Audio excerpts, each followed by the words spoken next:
मंचासीन मुख्य अतिथि आदरणीय श्री रमेश जी, प्रांत प्रचारक काशीकांड, chief standing council Shri Alok Tripathi ji,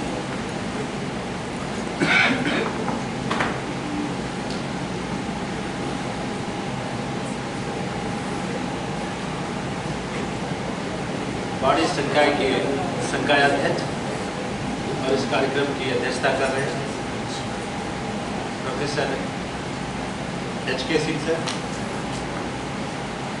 सभा में उपस्थित अखिल भारतीय विद्यार्थी परिषद के सत्यम जी, राष्ट्रीय स्वयंसेवक संघ के रणवीर जी, विभाग प्रचारक नितिन जी, जिला प्रचारक आदर्श जी, ABVP के भास्करादित्य जी, हमारे अपने कोलीग डॉक्टर अशोक सोनकर जी, मेरे मित्र प्रोफेसर केशव मिश्रा जी, पूर्व विभागाध्यक्ष विकास, मेरे अपने कोलीग डॉक्टर लालजी पाल, और क्योंकि सभी विद्यार्थियों का नाम लेना संभव नहीं है,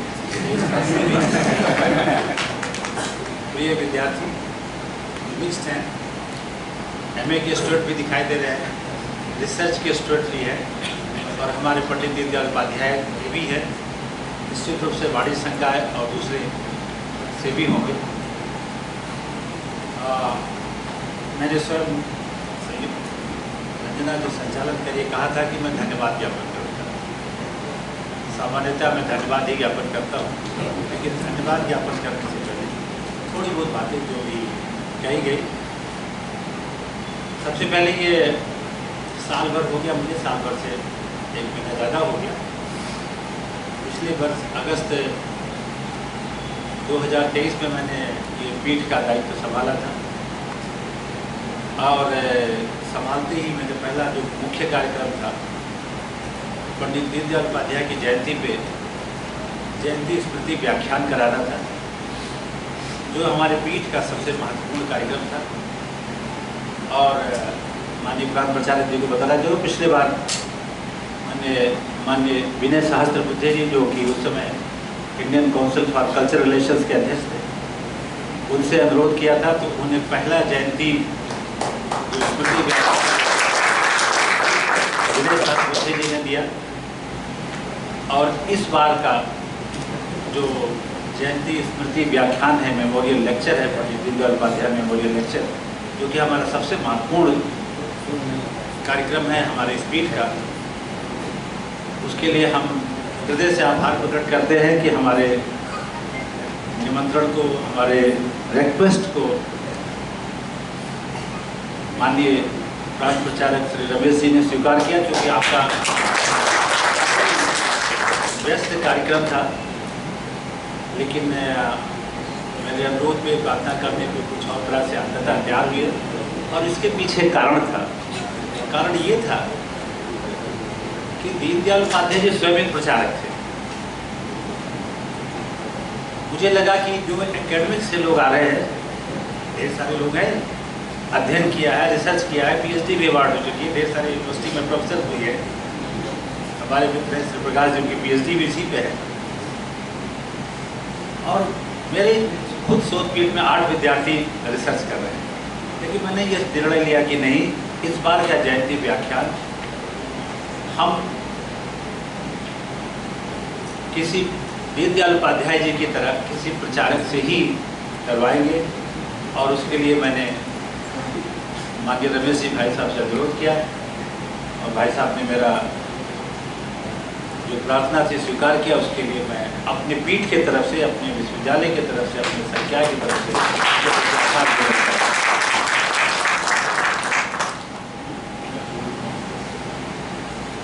काफ़ी 1 घंटे का लगभग था।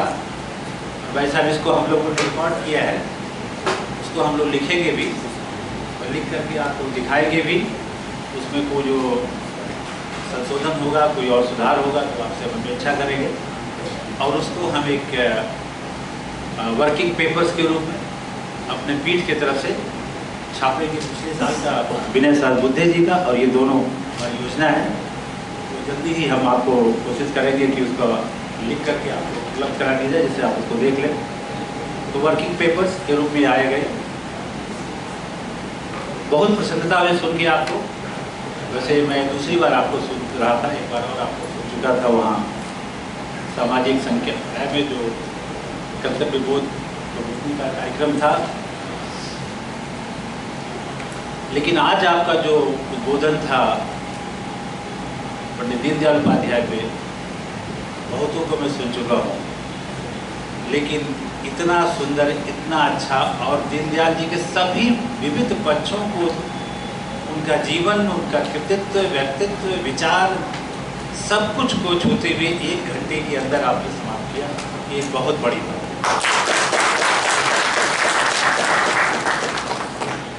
आज दीनदयाल जी की 108वीं जयंती है। थोड़ा सा उनके जीवन के बारे में करेंगे, ज़्यादा विचार के बारे में नहीं बात करेंगे, क्योंकि आज उनका जयंती है। थोड़े बहुत एकाध % जो है दीनदयाल जी के कितना मूल्यों का था उनके जीवन में जीते थे।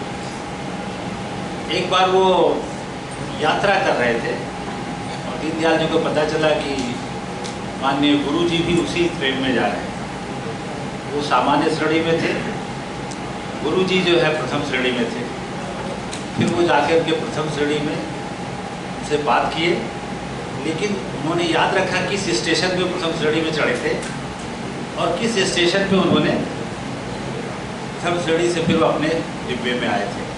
और जब उनकी यात्रा समाप्त हुई तो वो स्टेशन मास्टर के पास गए, बोले मैं इस स्टेशन से इस स्टेशन तक प्रथम श्रेणी में यात्रा किया हूँ, जबकि टिकट मेरे पास सामान्य श्रेणी का था, तो कृपया बताएं हमको ये अतिरिक्त कितना जो है देना है। स्टेशन मास्टर भी आश्चर्यचकित था, कुछ पूछ भी नहीं रहा था। ये कौन व्यक्ति है शायद जो हरिश्चंद्र की परंपरा के हैं, जो यहाँ आए हैं कि भाई मैंने इतने से इतने स्टेशन तक किया है। तो वो ये उनके जीवन मूल्य थे और उन्होंने उतना जो अतिरिक्त था वो उन्होंने दिया। इसी तरह का इनका एक और भी ये यात्रा कर रहे थे। दीनदयाल जी रात में रेडियो समाचार सुन के सोते थे। वो रात में रेडियो समाचार सुने और सो गए।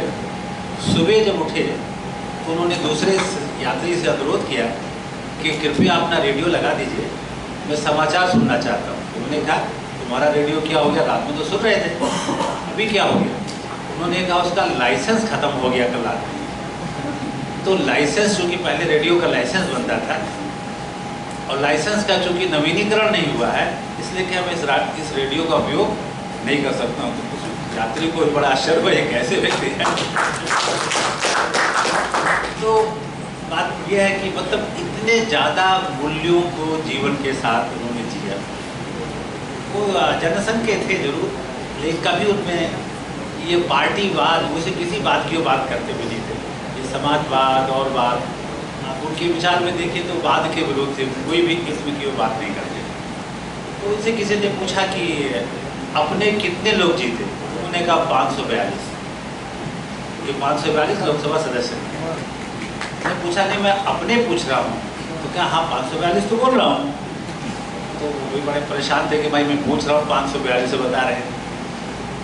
काफ़ी उन्होंने कहा, जब उन्होंने जनसंघ का नाम लिया तो उन्होंने कहा अच्छा आप जनसंघ से कितने लोग जीते ये पूछ रहे हैं? बोले हाँ हाँ ये पूछ रहा हूँ। तो उन्होंने बताया जनसंघ से इतने, यानी उनमें कोई ऐसा नहीं था, जो भी चुनाव जीते वो सब उनके अपने थे। ये भेदभाव कि कौन जनसंघ का है कौन कांग्रेस का है, इतना बड़ा विचार उनका था। संकीर्णता कहीं भी उनकी उसमें। उनके बारे में एक और रोचक है, जो जौनपुर हमारे बगल में ही है, तो शायद उनको चुनाव वहाँ लड़ना था। तो वहाँ लोगों ने, जैसा आजकल हम लोग गणित लगाते हैं कि यहाँ इतने ब्राह्मण हैं, इतने राजपूत हैं, इतने ये हैं, तो इससे जो है तो उनको बताया गया पंडित जी यहाँ पे ब्राह्मण बहुल ये है, जौनपुर कॉन्स्टिट्यूंसी है। तो यहाँ से दोनों ने कहा यदि हमको ब्राह्मण के नाम पे ही इलेक्शन लड़ना जीतना है तो मैं इलेक्शन हारना चाहूँगा, जीतना नहीं चाहूँगा। वो उन्होंने शायद प्रचार भी नहीं किया, छोड़ के चले गए। और उन्होंने जाति के आधार पर वोट मांगने से बिल्कुल मना कर दिया। तो ऐसे संत पुरुष जो है अपने पंडित दीनदयाल जी थे। श्यामा प्रसाद मुखर्जी का बड़ा मशहूर है, जो अधिकांश बार कोट होता है। कहते थे कि हमको दीनदयाल जी जैसे हमको 4-5 और दीनदयाल जी दे दे तो मैं पूरे भारतवर्ष की पूरे उस पर जो है जनसंघ को शिखर में पहुंचा दूंगा, सत्ता में रहूंगा। इतना ज़्यादा विश्वास था। और जैसा हम सभी को ज्ञात है, जब श्यामा प्रसाद मुखर्जी ने जनसंघ की स्थापना की और गुरुजी से उन्होंने अनुरोध किया कि आप हमको कुछ सहयोग करिए, कुछ संघ के स्वयंसेवक को दीजिए जिससे हम पार्टी का काम आगे चला सकें। तो गुरुजी ने दीनदयाल जी को ही उसमें से उन्होंने इंगित किया और उनसे कहा कि अब आप जनसंघ में जाइए। दीनदयाल जी की देश मात्र भी इच्छा नहीं थी कि वो संघ को छोड़ करके राजनीतिक दल जनसंघ में जाए, लेकिन चूंकि गुरुजी का आदेश था जिनका वो बहुत सम्मान करते थे, इसलिए अपनी इच्छा न रहते हुए भी वो संघ कार्य से होकर के वो जनसंघ में गए। और जनसंघ की स्थापना से लेकर के श्यामा प्रसाद मुखर्जी की मृत्यु तक वो जो महासचिव का पद था, जनरल सेक्रेटरी का पद था, उस पर पंडित दीनदयाल उपाध्याय जी थे। और उनके श्यामा प्रसाद मुखर्जी की मृत्यु उपरांत वो पार्टी के अध्यक्ष बनाए गए। दुर्भाग्य था कि बहुत दिन तक पार्टी के अध्यक्ष नहीं रह पाए, क्योंकि उसी बीच में उनकी यही मुगलसराय, जिसका नाम अब पंडित दीनदयाल उपाध्याय धाम हो गया है, स्टेशन हो गया है, तो वहीं पे उनकी दुर्भाग्यपूर्ण परिस्थितियों में उनकी मृत्यु हो गई। इसलिए शायद जनसंघ जहाँ पे होता वहाँ तो रह देगी, लेकिन जो जनसंघ की विचारधारा है और जो भारतीय जनता पार्टी की विचारधारा है, जो इनका इंटेग्रल ह्यूमनिज्म का कंसेप्ट है, एकात्म मानववाद का था, इसके प्रणेता भी जो है पंडित दीनदयाल उपाध्याय जी थे। उन्होंने ये व्यष्टि, समष्टि, सृष्टि, परमेष्टि, इनमें जैसा कि माननीय प्राण प्रचारक जी ने कहा कि शंकर के अद्वैतवाद से मुख्य इन्होंने अपने विचार लिए थे, उन सब को एक सूत्र में पिरोते हुए उन्होंने अपने एकात्म मानववाद का दर्शन दिया। समय नहीं है, अवसर नहीं है उसके बारे में विस्तार में चर्चा करने की, लेकिन मैं इतना कहूँगा कि वो एकात्म मानववाद की दर्शन जो जनसंघ का राजनीतिक दर्शन था, जनसंघ का बाद जो भारतीय जनता पार्टी होगी उसका भी जो राजनीतिक दर्शन है वो एकात्म मानववाद है। सब विषयों की चर्चा माननीय रमेश जी कर चुके हैं, अंत्योदय की बात कर चुके हैं, सर्वोदय की बात कर चुके हैं, सब कुछ जो है जो हमारी भारतीय परंपरा थी। और वो पंडित जी को पंडित जी क्यों कहा गया, ये भी इसके साथ एक इंटरेस्टिंग जुड़ा हुआ है। वो परीक्षा लिखे, सभी लोग छात्र लिखते ही हैं, कोई प्रतियोगी परीक्षा लिख रहे थे, तो वहाँ पे वो धोती, कुर्ता और टोपी, मतलब जो भारतीय वस्त्र में आते थे, तो लोग उनको व्यंग्य में जो है पंडित जी कहने लगे। और जब इंटरव्यू भी देने गए तो इंटरव्यू में लोग टाई भी लगा के जाते हैं। पंडित दीनदयाल उपाध्याय जी एकमात्र व्यक्ति थे जिन्होंने टाई पहने थे, न पैंट पहने थे, न शर्ट पहने थे, धोती कुर्ता जो हमारा अपना भारतीय वस्त्र है उसमें गए। तो उनको व्यंग्यात्मक उसमें पंडित जी आजकल जो ऐसे वस्त्र पहनते हैं उनको पंडित जी लोग बोलने लगते हैं। तो वहाँ से पंडित जी आए और आज पंडित जी के नाम से कोई राजनीतिक व्यक्ति जाना जाता है तो अपने पंडित दीनदयाल उपाध्याय जी। ढेर सारा उनका जो जीवन है आदर्शों से भरा हुआ है, मूल्यों से भरा हुआ है। सभी छात्रों को, हम सभी को उनसे ढेर सारा सीखने का है।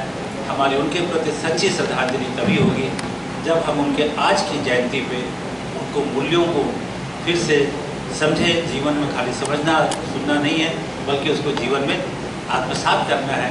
ये पंडित जी जिन मूल्यों के लिए वो जिए, जिनके लिए वो मरे, यदि उसका 10% भी हम लोग अगर जो स्वीकार कर लेंगे तो खाली हम ही नहीं सुधरेंगे कि पूरा भारतवर्ष सुधर जाएगा। एक आदर्श राष्ट्र जो है हमारा ये हो जाएगा।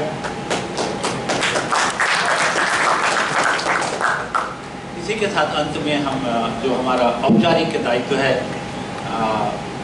आभार प्रकट करने का, वोट ऑफ थैंक्स प्रपोज करने का, तो हम प्रारंभ में ही माननीय प्रांत प्रचारक श्री रमेश जी को अपनी विश्वविद्यालय की तरफ से, संकाय की तरफ से, पीठ की तरफ से जो है हम उनका धन्यवाद ज्ञापित करते हैं। आभार प्रकट करते हैं कि अपने व्यस्त समयों में निकाल कर वो हमारे लिए आए और इतना सब। श्री आलोक त्रिपाठी जी, आप जानते हैं कि वो चीफ स्टैंडिंग काउंसिल हैं। चीफ स्टैंडिंग काउंसिल के लिए कोई समय नहीं रहता है। ऐसा नहीं कोर्ट बंद है तो वो फ्री हैं, कोर्ट बंद रहता है तो और ज़्यादा अध्ययन करते हैं, पढ़ाई करते हैं, अपना केस तैयार करते हैं, क्या करना है। एक्सट्रीमली बिजी पर्सन हम लोग अंदाज लगा सकते हैं, लेकिन इसके बावजूद भी मेरे अनुरोध को स्वीकार किया और प्रयाग से करीब 125-30 किलोमीटर की यात्रा करके वहाँ से यहाँ आए। हम सर अपने विद्यार्थियों की तरफ से, पीठ के तरफ से आपके प्रति हृदय से आभार प्रकट करते हैं। Professor HK. सिंह जी, ये हमारे तारण हैं। मतलब जब भी व्हेनेवर इन क्राइसिस, जब भी कोई संकट होता है तो मैं सर को फोन करता हूँ और सर के पास सभी सोल्यूशन है इमीडिएटली। कुछ आप बता दीजिए, सब तैयार हो जाता है, कोई चिंता करने की जरूरत नहीं है। आप जैसा बड़ा भाई शिक्षक जगत में विश्वविद्यालय में हो तो कोई कार्यक्रम कराने या कुछ में कोई समस्या नहीं होगी। मैंने आपसे कहा कि भाई मुझे आपका अध्यक्षता करनी है, आपको साहस तैयार हुई अध्यक्षता के लिए। और भी मैंने जो इंफ्रास्ट्रक्चरल इशूज़ थे के बारे में क्या हो, कोई इशू नहीं है, आप छोड़ दीजिए, सब हो जाएगा। और सबसे अच्छी बात आपका उद्बोधन जितना अच्छा रहा, जो लगता है जितनी तालियां आपके उद्बोधन में बची।